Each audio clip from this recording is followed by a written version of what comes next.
बहरिया town में किसी भी किस्म की आप कोई भी प्रॉपर्टी ख़रीदते हैं तो किन चीज़ों का आपको ख्याल रखना है, प्रोसीजर किन चीज़ों के ऊपर है उसका ख्याल रखना है। जो साथ ही साथ अगर आप कोई प्राइवेट बिल्डर से अपना ऑफिस, अपनी शॉप या अपार्टमेंट ख़रीदते हैं तो उसमें किन चीज़ों का ख्याल रखना चाहिए ताकि आपकी सरमायाकारी, आपकी इन्वेस्टमेंट और आपकी चीज़ वो तमाम की तमाम महफूज रह सकें।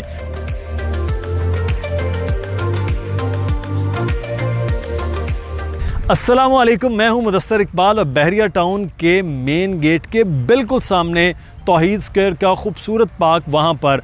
और शाम के वक्त इस वक्त आपको बहुत अहम चीज़ बतानी है, वो ये है कि बहरिया टाउन में किसी भी किस्म की आप कोई भी प्रॉपर्टी ख़रीदते हैं तो किन चीज़ों का आपको ख्याल रखना है, प्रोसेस क्या होना चाहिए, प्रोसीजर किन चीज़ों के ऊपर है उसका ख्याल रखना है। जो साथ ही साथ अगर आप कोई प्राइवेट बिल्डर से अपना ऑफिस, अपनी शॉप या अपार्टमेंट ख़रीदते हैं तो उसमें किन चीज़ों का ख्याल रखना चाहिए और क्या वो प्रोसीजर होगा जिसको आपने भी फॉलो करना है ताकि आपकी सरमायाकारी, आपकी इन्वेस्टमेंट और आपकी चीज़ वो तमाम की तमाम महफूज रह सकें। तो हम अपने प्रॉपर्टी एक्सपर्ट अली रज़ा से जानेंगे कि क्या चीज़ें हैं जिनका ख्याल रखा जाना ज़रूरी है। नंबर नीचे आ रहा है अली रज़ा का, दानियल नकवी का, मेरा ईमेल एड्रेस, इस पर आप रब्ता कर सकते हैं। और जो मुसलसल आप एड्स देख रहे हैं ये हैं बहरिया टाउन में ज़बरदस्त किस्म के प्रोजेक्ट जिसमें आप शॉप बुक करवा सकते हैं, अपने अपार्टमेंट 1, 2, 3 बेड के वो भी बुक करवा सकते हैं। तो चलिए आज के प्रोसेस के हवाले से आपको बताते हैं कि क्या क्या चीज़ें हैं जिनका ख्याल रखेंगे तो बहरिया टाउन में आप अपनी प्रॉपर्टी को सेव कर सकते हैं। तो हम बात कर रहे हैं कि आपने बहरिया में अगर इन्वेस्टमेंट करनी है तो किन चीज़ों का ख्याल रखना है, क्या प्रोसीजर्स होना चाहिए, चाहे वो आप प्लॉट्स वगैरह ले रहे हैं या अपना कंस्ट्रक्शन करवा रहे हैं या फिर जो प्राइवेट बिल्डर्स के अपार्टमेंट, शॉप्स, ऑफिसेज़ हैं, इनमें अगर आप इन्वेस्टमेंट कर रहे हैं तो किन चीज़ों के प्रोसीजर की बात कर रहे हैं। हम लोग अली रज़ा से पूछते हैं, हमारे प्रॉपर्टी एक्सपर्ट हमारे साथ मौजूद हैं। जी अली, बहुत शुक्रिया। 2 हिस्सों में वीडियो को हम जिस तरह से वो बाँट रहे हैं, पहले नंबर पे तो जो बहरिया में लोगों ने प्लॉट लेने उसमें प्रोसीजर का, और दूसरा यहाँ पर जो कंस्ट्रक्शन है यानी वो भी उस पर होनी है प्लॉट पर, किन चीज़ों का ख्याल रखना ज़रूरी है, 1 बाय 1 बताएं। शुक्रिया। देखें, इसमें मुदस्सिर भाई बहुत सारे लोग हैं उनको पता ही नहीं है कि प्लॉट बहरिया में ख़रीदना कैसे है, प्रोसेस क्या है, प्रोसीजर क्या है। तो आपको थोड़ा सा बता देते हैं कि जब बहरिया टाउन लॉन्च हुआ था तो उस वक्त तो सब पहले बायर थे, लेकिन अब मल्टीपल दफ़ा चीज़ें बिक चुकी हैं, या आप अगर आज पहली दफ़ा आ रहे हैं तो 2 तरह बहरिया टाउन की प्रॉपर्टी को आप अपने नाम पर करवा सकते हैं। अब बहरिया में न्यू डील्स आती हैं। न्यू डील्स में होता यह है कि बहरिया ओपन फॉर्म देता है। ओपन फॉर्म से मुराद है कि एक चीज़ का बहरिया मालिक है, वो पहला बायर ही मुदस्सर इकबाल साहब हैं या मैं हूँ या XYZ कोई भी है। उसमें आपको तरीक़ाकार ये रखना होता है कि आपको अपना NIC original with copy 2 picture लाकर आपको जिस भी आप साहब से डील कर रहे हैं उनको देनी है। वो फॉर्म आपके नाम पर फिल करेंगे और उसके बाद वो सबमिट करवा देंगे बहरिया टाउन कराची में। ये प्रोसेस है न्यू डील में। आप पहले वो बंदे होंगे जिसके नाम पर स्टेटमेंट जनरेट होगी, account statement of plot, villa और अपार्टमेंट, जो भी आप ख़रीदारी कर रहे हैं। इसमें फ़ायदा क्या है, ना टैक्स लगता है, ना ट्रांसफ़र फ़ीस लगती है, ना कोई सेलर होता है क्योंकि आप ही पहले बायर हो, बहरिया सेलर है।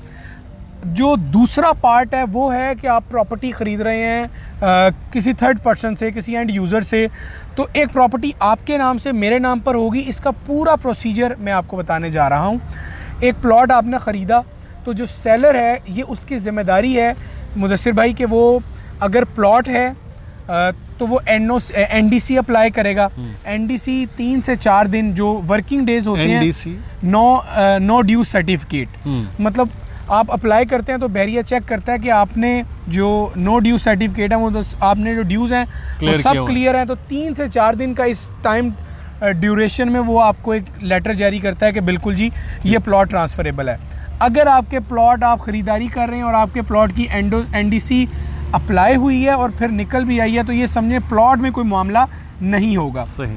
अगर प्लॉट पोजेशनेबल एरिया का है यानी ऐसा प्लॉट जहाँ पर पोजेशन है या उन्होंने पोजेशन पे किया हुआ है। यकीनन पे तब किया जाता है जब मौजूद होता है पोजेशन, तो उसमें सर मामला ये किया जाता है कि आपको NDC के साथ NOC भी आप अप्लाई करते हैं। अब NOC अप्लाई होता है मेंटेनेंस डिपार्टमेंट में, जिसके चार्जेस हैं 5,000 रुपये जो सेलर पे करेगा, और NDC मतलब फ्री ऑफ कॉस्ट है।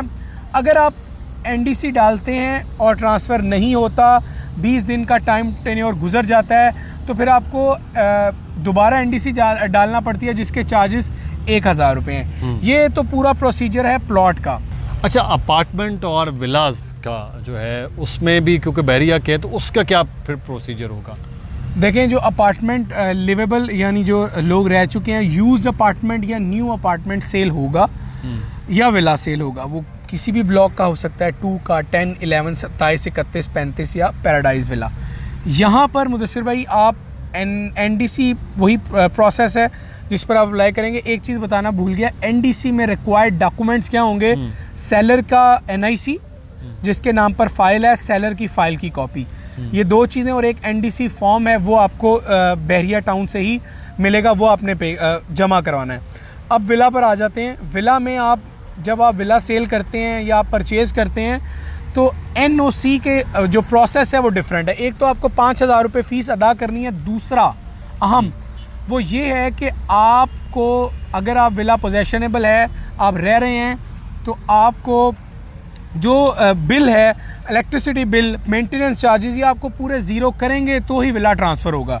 यानी अगर आप विला हमारे नाम पर हो रहा है, एक X से Y के नाम पर आ रहा है, तो आपको जब आपने NDC अप्लाई करनी है, तो आपने जो बहरिया रीडिंग लेगा, इलेक्ट्रिसिटी बिल की, मेंटेनेंस देखेगा, फिर वाटर बिल देखेगा, ये तीनों चीज़ें क्लियर होंगी तो आपकी NOC क्लियर होगी और फिर प्रोसेस जाएगा ट्रांसफ़र का। और NOC अप्लाई आपके विला की, आपके प्लॉट की, आप कोई भी कर सकता है, लेकिन मिलेगी सिर्फ उन्हीं को जो उसके ऑनर हैं, जो उसको ऑन करते हैं। सही, ये मामला है विलाज और अपार्टमेंट की ट्रांसफ़र प्रोसेस का, और प्लॉट्स का थोड़ा डिफरेंट है। तो दूसरा जो पार्ट है वो है प्राइवेट बिल्डर्स का, जो अपने अपार्टमेंट बना रहे हैं, जो ऑफिसेज और शॉप्स को सेल कर रहे हैं, वहाँ किन चीज़ों का कैसे प्रोसेस होगा और किन चीज़ों का पर ख्याल भी रखना बड़ा ज़रूरी है? देखें जी, आप कोई भी प्रोजेक्ट लें, बहुत सारे प्रोजेक्ट हैं बहरिया में, बहुत अच्छा काम करने वाले बिल्डर यहाँ पर मौजूद हैं, वक्त से पहले भी डिलीवरी करने की कोशिश में वो कर रहे हैं, लगे हुए हैं। इसमें आपको पहले तो ये ख्याल करना है कि जो भी प्रोजेक्ट पर आप जा रहे हैं, क्या वो ट्रस्टवर्दी है। दूसरा, क्या उसने इससे पहले कराची में, बहरिया टाउन में कुछ डिलीवर किया, या पाकिस्तान में किसी भी जगह पे, तो आप चेक कर लें कि इसकी डिलीवरी क्या है। या बहरिया टाउन में अगर आप कोई चीज़ ले रहे हैं, तो आप बहरिया ही से लेफ़्ट राइट बहुत सारे लोग हैं जो काम कर रहे हैं, उनसे उनकी रेपुटेशन के बारे में जान लें कि हम ये चीज़ बुक करवा रहे हैं, ये कैसी है, ताकि आपको थोड़ा आइडिया हो जाएगा फ़ैसला करने में। लेकिन अगर आप कोई चीज़ यहाँ परचेज़ कर रहे हैं, तो परचेज़ करने के लिए रिक्वायर्ड डॉक्यूमेंट्स और जो मेथड है वो ये है कि आप पाकिस्तान या कहीं भी मौजूद हैं, आपको अपना NIC की कॉपी देनी है और 2 पिक्चर देनी है। ये 2 चीज़ें आपको देनी है। फ्लैट, शॉप, ऑफिस ये आपके नाम पर बुक हो जाएगा। ये निस्बतन ज़्यादा आसान काम है, आपको आने की ज़रूरत नहीं है। आने की ज़रूरत आपको दोनों प्रोसेस में नहीं है, ना ही बहरिया की प्रॉपर्टी अगर आप परचेज़ करते हैं या आप अपार्टमेंट या शॉप परचेज़ करते हैं, तो आपको आने की ज़रूरत नहीं है। आपके बिहाफ पर कोई भी concern person as a authority वो ये काम कर सकता है। और अथॉरिटी का मकसद कतन ये नहीं है कि आपके बिहाफ पर अगर मैं जा रहा हूँ या मेरे बिहाफ पर अगर आप जा रहे हैं तो वो चीज़ आपके नाम पर होगी, ऐसा मुमकिन नहीं होगा। तो ये दोनों प्रोसेस थे कि ट्रांसफ़र कैसे होती है और अपार्टमेंट बुकिंग ये कैसे करवा सकते हैं आप। तो किन चीज़ों का जब फ़ाइल बनाई जाती है, किसी को वो दी जा रहा है 2 साल, 3 साल, 5 साल, जो भी मंसूबा है, तो फ़ाइल के अंदर जो चीज़ें होती हैं उनमें देखते हुए कौन सी चीज़ें हैं, कौन सी नहीं हैं, किन चीज़ों का ख्याल रखना वो ज़रूरी होता है?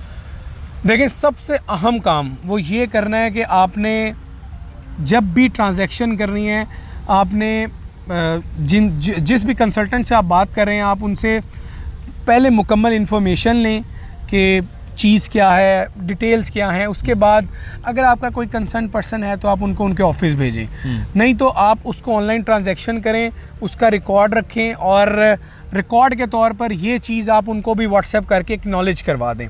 और सेकंड ऑप्शन ये है कि आप कंपनी ट्रांजैक्शन करें, लेकिन यहाँ पर बहुत सारे लोग पर्सनल भी करते हैं। पर्सनल करने में कोई मतलब कोई वो कबाहत नहीं है, कोई वो परेशानी नहीं होगी, कोई मसले वाली बात है नहीं, लेकिन मुकम्मल डॉक्यूमेंटेशन ज़रूर रखें, लिख पढ़ ज़रूर करें। जो आप दे रहे हैं डाउन पेमेंट, रिसीविंग लें उनसे प्रॉपर अपने रिकॉर्ड में रखें। आप फ़ाइल अगर मतलब बाहर से आप फ़ाइल ले रहे हैं तो आप फ़ाइल उनसे DHL या TCS करवा लें। तो ये थोड़ी थोड़ी चीज़ें हैं जो देखें, कोई भी चीज़ डॉक्यूमेंटेड जब होगी वो आपको भी याद रहेगी, देने वाले को भी याद रहेगी और एक रिकॉर्ड का पार्ट होगा। और चैट को आप ज़रूर संभाल के रखें जिस चैट के ज़रिए आप ट्रांजैक्शन कर रहे हैं या डीलिंग कर रहे हैं। तो ये 2-4 पॉइंट्स हैं जिसका आपने ख्याल रखना है। बहुत शुक्रिया अली, बड़ा ज़रूरी था जो आपने बताया है कि किस तरह से प्रोसेस है और किन चीज़ों का ख़याल रखा जाना ज़रूरी है। आपका कोई सवाल हो तो आप कमेंट में पूछ सकते हैं और आप वीडियो को लाइक किया कीजिए। और किसी भी तरह की सेल परचेज़ का मामला है, प्राइवेट बिल्डर्स में आप इंटरेस्टेड हैं, अपने शॉप के, ऑफिस के या फिर अपार्टमेंट है, तो आप मुसलसल नंबर नीचे देख रहे हैं अली रज़ा का, दानियल नकवी का, मेरा ईमेल एड्रेस, आप इस पर रब्ता कर सकते हैं। अपना ख्याल रखिएगा। अल्लाह हाफ़िज़।